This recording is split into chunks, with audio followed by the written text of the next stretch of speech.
Welcome back to our channel Krithika energy essence. So இன்றைக்கி நம்மளோட சேனலில் ரொம்ப இம்பார்ட்டண்ட்டான டிஆர்பியோட அப்பாயின்மெண்ட் அப்டேட்ஸ், லைனப்பாக இருக்கிற அப்பாயின்மெண்ட் அப்டேட்ஸ் பற்றின ரொம்ப முக்கியமான விஷயங்களை தான் ஷேர் பண்ணிக்க போகிறோம். ஸோ பிடிபிஆர்டியாக இருக்கட்டும், எஸ்ஜிடியாக இருக்கட்டும், இந்த வேக்கன்சி இன்க்ரீஸுங்கிறது எல்லாருக்குமே ஒரு பெரிய கனவாக தான் இருக்குது. ஏன்னா நம்ம 10 இயர்ஸ்க்கு அப்புறம் அப்பாயின்மெண்ட் பண்ணுறது அப்படிங்கிறதுனால எல்லாருக்குமே ஒரு மிகப்பெரிய ஒரு மாஸ் ஆன நீடும் இருக்குது. அதாவது மாசான ஒரு அப்பாயின்மெண்ட்டை நம்ம எக்ஸ்பெக்ட் மட்டும் பண்ணல, அதுக்கான நீடும் இருக்குது. அப்படிங்கிறதுனால அதோட லைனப் எப்படி இருக்கும் அப்படிங்கிறத பற்றி தான் இந்த வீடியோ. முக்கியமாக ஏற்கனவே செலக்ட் ஆகிருக்கிற 3192 பேரில் என்ன மாதிரியான லைனப் இருக்குது, அது இன்னும் அதிகமாகிறதுக்கான வாய்ப்புகள் என்னென்ன இருக்குது அப்படின்றத இந்த வீடியோவில் நம்ம ஷேர் பண்ணுறேன். அடுத்து எஸ்ஜிடி எக்ஸாமோட வேக்கன்சி இன்க்ரீஸ் கண்டிப்பாக இன்னும் 1000 இருக்குது. அதற்கு மேலும் வரதுக்கான வாய்ப்புகள் எப்படி இருக்குது அப்படிங்கிறதையும் பார்க்கலாம். ஸோ வீடியோக்குள்ளே போகிறதுக்கு முன்னாடி கிருத்திகா எனர்ஜி எசன்ஸை சப்ஸ்கிரைப் பண்ணாமல் இருக்கிற வியூவர்ஸ் சப்ஸ்கிரைப் பண்ணிக்கோங்க. நோட்டிஃபிகேஷன் பெல் ஐக்கானை கிளிக் பண்ணிக்கோங்க. உங்களுக்கு தேவையான டிஆர்பி ரிலேட்டடான guidance, motivational videos, study strategies, study tips, time tables, PGTRB and டிஎன்டெட்டுக்கான 2025க்கான டெஸ்ட் பேட்சஸ் அண்ட் மெட்டீரியல்ஸ், இதை பற்றின டீட்டெயில்ஸ் தேவைப்பட்டுச்சுன்னா நீங்கள் கிருத்திகா எனர்ஜி எசன்ஸில் மேலே இருக்கிற நம்பருக்கு வாட்ஸ்அப் பண்ணுங்கள். So Krithika energy essence YouTube channel and Instagram page இருக்குது, ஃபாலோ பண்ணிக்கோங்க. உங்களோட ஃப்ரெண்ட்ஸ் யாரும் எக்ஸாம்ஸ்க்கு படிச்சுட்டு இருந்தால் கண்டிப்பாக ஷேர் பண்ணுங்கள். உங்களுக்கு ஏதாவது டவுட்ஸ் இருந்தால் கமெண்ட் பண்ணுங்கள். ஸோ இன்றைக்கி இந்த வீடியோவில் முக்கியமாக ஃபஸ்ட்டு ஒரு நியூஸ் பேப்பர் கட்டிங் பற்றி தான் பார்க்க போகிறோம். இதில் பார்த்தீங்க அப்படின்னா, தேர்ந்தெடுக்கப்பட்டு 5 மாதங்களாகியும் பணி நியமனம் வழங்காதது ஏன்னு கேட்டிருக்காங்க. ஸோ நேத்திக்கு பேப்பர் டிசம்பர் 14-12 வந்த நியூஸ் பேப்பர் அது. எடுக்கப்பட்டு 5 மாதங்களாகியும் ஆசிரியர்களுக்கு பணி நியமன ஆணைகள் வழங்காதது ஏன் என டாக்டர் ராமதாஸ் கேள்வி விடுத்தார். ஸோ இதில் பார்த்தீங்கன்னா 3192 பட்டதாரி ஆசிரியர்களை தேர்ந்தெடுத்ததற்கான அறிவிப்பு அக்டோபர் மாதம் வழங்கப்பட்டது. அதுக்கப்புறம் பிப்ரவரி 4ஆம் தேதி தேர்வுகள் நடத்தப்பட்டது. அதுக்கப்புறம் மே மாதம் 18ஆம் தேதி வெளியிடப்பட்டது. அதுக்கப்புறம் ஜூனில் சான்றிதழ் சரிபார்ப்பு நடைபெற்றது. ஜூலை 18 வரைக்கும் ஃபைனல் இது வெளியிடப்பட்டது. ஆனால் இதுக்கப்புறம் எந்த ஆணைகளும் வழங்கப்படவில்லை. இதை சுட்டிக்காட்டி கூறியிருப்பது இப்போ என்னென்னா, அவங்க சொல்லியிருக்கிற பாயிண்ட் என்ன அப்படின்னா, 3192 ஆசிரியர்களை தேர்வு செய்ய அறிவிக்கப்பட்ட நிலையில் 2800 குறைக்க முயற்சிகள் நடைபெற்று வருகிறது. ஸோ நான் போன தடவை வீடியோவில் கிளியர் கட்டாக சொல்லியிருந்தேன். நிறைய பேர் அதுக்கு ரொம்ப எதிர்வினை சொல்லியிருந்தீங்க, அதாவது ஆப்போசிட் ரியாக்ஷன். அதுவும் கரெக்டான பாயிண்ட் தான். நிறைய பேர் சொல்லியிருந்தது கரெக்டான பாயிண்ட்டு. செலக்ட் ஆகிருக்கவங்களுக்கு இன்னும் டிலே ஆகுமோன்ற பயம், செலக்ட் ஆகாதவங்களுக்கு உள்ளே வந்துருவோமா அப்படின்ற பயம் எல்லாருக்குமே நியாயமானது. ஸோ இதில் என்ன ஒரு பாயிண்ட் அப்படின்னா, 3000 பேருக்கு நீங்கள் போஸ்டிங் போட போகிறோம்னு அறிவிப்பு வெளியிட்டிருக்காங்க. அப்படிங்கிற பட்சத்தில் அதில் உங்களுக்கு அப்ரூவல்லாம் ஆகியாச்சு, எல்லாமே ரெடியாக இருக்குதுன்னு அர்த்தம். அப்படிங்கிற பட்சத்தில் இப்போ இது வரைக்கும் அது மாதிரி போடவே இல்லையா மேடம், கம்மியாக அப்படின்னு பார்த்தா கம்மியாக போட்டிருக்காங்க. இப்போ 3192 பேர் போட்டிருந்தாங்கன்னா 3090 பேரோ 3000க்கு மேலேயாவது வந்திருக்கும். இந்த தடவை 2200ங்கிறது கிட்டத்தட்ட 500 பேரோட வேலை வாய்ப்பை பறிக்கிற மாதிரி இருக்குது அப்படிங்கிறது தான். அதனால தான் இந்த நான் அவைலபிள் வேக்கண்ட்டில் அவங்க அந்த லைனையும் கொடுத்துருந்தாங்க.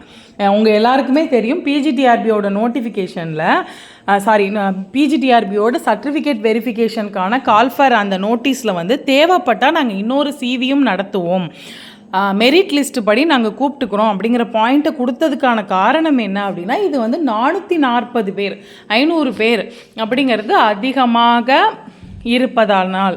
இப்போ நேற்று நிறைய பேர் சொல்லியிருந்தீங்க, எஸ்சி எஸ்டியோட இல்லை எம்பிசியோட தனிப்பட்ட கம்யூனல் இடத்த வேறு எந்த கம்யூனிட்டியாலையும் நிரப்ப முடியாது. அது நாங்கள் அப்போ கேஸ் போடுறதுக்கு வாய்ப்பு இருக்குது, இல்லை அது மாதிரி கொடுக்க மாட்டாங்க, அந்தந்த டிபார்ட்மெண்ட் கொடுக்க மாட்டாங்க, அப்படியெல்லாம் சொன்னீங்க. ஸோ இது எல்லாத்துக்குமே ஒரு பாயிண்ட்டாக நான் சொல்ல வர்றது என்னென்னா, இந்த 440க்கு ஒரு செலெக்ஷன் மெத்தடை அவங்க கண்டிப்பாக கொண்டு வருவாங்க. ஏன்னா இப்போ இந்த மாதிரியான கண்டனங்கள் கண்டிப்பாக வரும். இதை விட அதிகப்படுத்த சொல்லியும் கேட்டுட்ருக்காங்க.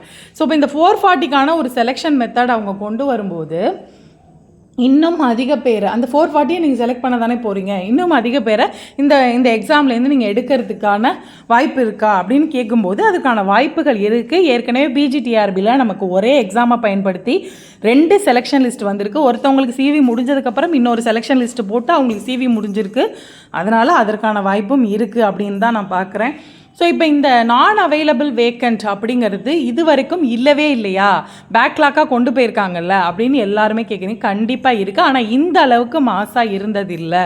அப்படிங்கிற பட்சத்தில் இதை கன்வெர்ட் பண்ணுறதுக்கான டிபார்ட்மெண்ட் வைஸ் வேலையை அவங்க பார்க்குறதுக்கான வாய்ப்பு இந்த மாதிரி எதிர்ப்பு குரல்கள் இல்லைன்னா அந்தந்த டிபார்ட்மெண்ட்லேருந்துமே வேகன்சி இருக்குது சார், நம்ம கொடுத்துருக்கிறதுக்கு அட்லீஸ்ட் அப்ரூவலுக்காவது நம்ம பார்ப்போம் அப்படின்னு பார்த்தாங்கன்னா அதற்கு அடுத்த கட்டமாக ஸோ ஓகே இன்னும் கொஞ்சம் பேருக்கு மட்டும் அப்ரூவல் கொடுத்தீங்க அப்படின்னா ஒரு வழியாக நம்ம வந்து 1000 பேருக்குள்ளே தான் நிரப்பிடலாம், இல்லை 2000 பேருக்கு நிரப்பிடலாம் அப்படின்னு முடிவு எடுக்கிறதுக்கான வாய்ப்பு இருக்குது அப்படிங்கிறது தான். ஏன்னா இந்த 440 அப்படிங்கிறத குறைச்சோம் அப்படின்னா 2800னா கிட்டத்தட்ட 500 பேரோட பணி வாய்ப்பு பறி போகுது. அப்படிங்கிற பாயிண்டில் அந்த 500 பேருக்கு கொடுக்கறதுக்காக ஒரு செலெக்ஷன் மெத்தட் செலக்ட் பண்ணும்போது அது இன்னும் சில பேருக்கு ப்ளஸ் பாயிண்ட்டாக அமைஞ்சு உள்ளே வர்றதுக்கு வாய்ப்பு இருக்குது அப்படிங்கிறது தான் என்னோடய பாயிண்ட்டு. ஸோ அதுதான் குறைக்க நடவடிக்கை எடுக்கப்பட்டுள்ளதாக தெரிகிறது. அப்படின்னா என்னென்னா அந்த நியூஸ் போயிருக்கு கம்மியாக இருக்குது அப்படிங்கிறது. ஸோ அப்படிங்கிற பட்சத்தில் அதை இந்த மாதிரியான எதிர்வினைகளை அவங்களும் கவர்மெண்ட்டும் அதை கன்சிடர் பண்ணும்போது இதை வந்து சேஞ்ச் ஆகிறதுக்கான வாய்ப்பு இருக்குது. ஸோ பிடிபிஆர்டிக்கு யூஜிடிஆர்பியோட கேஸ்னால தான் மட்டும்தான், கேஸ் டீட்டெயில்ஸ் நமக்கு தெரியும், 2-3 கேஸ் சொல்லியிருந்தேன் ஏற்கனவே ப்ரீவியஸ் வீடியோவில், அதனால் மட்டும்தான் இது டிலே ஆகுது. ஸோ வரும்போது இது அடுத்த கட்ட நடவடிக்கை பார்க்கலாம் அப்படின்னு எதிர்பார்க்கலாம். அதே நேரத்தில் இவங்களுக்கான போஸ்டிங்கும் மிக விரைவில், ஏன்னா இது ஒரு பெரிய ஹாட் டாப்பிக்காக போயிட்டுருக்கிறதுனால கண்டிப்பாக மிக விரைவில் அதற்கான நடவடிக்கை எடுத்துகிட்ருக்காங்க, எடுக்க போகிறாங்க, முடிஞ்சிரும் அப்படிங்கிறத ரொம்ப நம்பிக்கையாக இருங்க. யாரும் எந்தவித மன உளைச்சலுக்கும் ஆளாக வேண்டாம். உடல் நலத்தையும் மனநலத்தையும் பார்த்துக்கோங்க. செலக்ட் ஆகிருக்க கேண்டிடேட்ஸும் சரி, அடுத்து வரவங்களும் இதை ஒரு நமக்கு கிடைச்சா சந்தோஷம், இல்லைனா அடுத்த கட்டம் அப்படிங்கிற ஒரு மனநிலையில் இருங்க அப்படின்னு தான் நான் சொல்லுவேன். ஸோ அடுத்து பார்த்தீங்கன்னா எஸ்ஜிடி எக்ஸாமை பொறுத்த வரைக்கும் கண்டிப்பாக இன்னும் ஒரு 1000 முதல் 1500 வரை போஸ்டிங் இன்க்ரீஸ் ஆகும். அதில் எந்தவித மாற்றமும் இல்லை. ஆனால் 5000 அப்படிங்கும்போது நமக்கு 3500 வந்தாலுமே கம்மியாக தான் தோணுது. 4000 வரைக்கும் போஸ்டிங் இன்க்ரீஸ் ஆகணும், 5000 வரைக்கும் போஸ்டிங் இன்க்ரீஸ் ஆகணுங்கிறது தான் எல்லாரோட இதுவுமே. எல்லாருமே அதற்கான முயற்சிகளை எடுத்துகிட்ருக்காங்க. ஸோ கண்டிப்பாக எஸ்ஜிடி எக்ஸாமை பொறுத்த வரைக்கும் வேக்கன்சி இன்க்ரீஸ் அப்படிங்கிறது கண்டிப்பாக உண்டு, அதில் மாற்று கருத்தே இல்லை. நீங்கள் சிவி லிஸ்ட் வெளியிடும்போது கூட உங்களுக்கு ஆடெண்டம் போடுவாங்க, இல்லை அடுத்த கட்ட ப்ராசஸ் கீ ஆன்சர் போடும்போது கூட போடுவாங்க. கீ ஆன்சருக்கான இது வந்து வல்லுநர் குழு அமைக்கப்பட்டுருச்சு அப்படிங்கிறதுனால நமக்கு அதாவது வெளியிடுவதற்கான அப்ரூவலுக்கான கீ ஆன்சர் அப்ரூவலுக்கான வல்லுநர் குழு கொடுத்துட்டாங்க அப்படிங்கிறதுனால விரைவில் எதிர்பார்க்கலாம் அப்படின்னு சொல்லலாம். ஸோ கிருத்திகா எனர்ஜி எசன்ஸில் 2 விஷயம் முக்கியமாக சொல்கிறேன் நான் இந்த வீடியோ மூலமாக. பிடிபிஆர்டிக்கான வேகன்சி இன்க்ரீஸும் நம்ம இந்த 440 கண்டிப்பாக எதிர்பார்க்கலாம், இன்னும் கூடவும் எதிர்பார்க்கலாம். எஸ்ஜிடிக்கு கண்டிப்பாக 1000 to 1500 ஆர் 2000 வரைக்குமே மேக்ஸிமமாக போனால் எதிர்பார்க்கலாம். ஸோ அதனால் எல்லாருக்குமே நல்லதே நடக்கும்.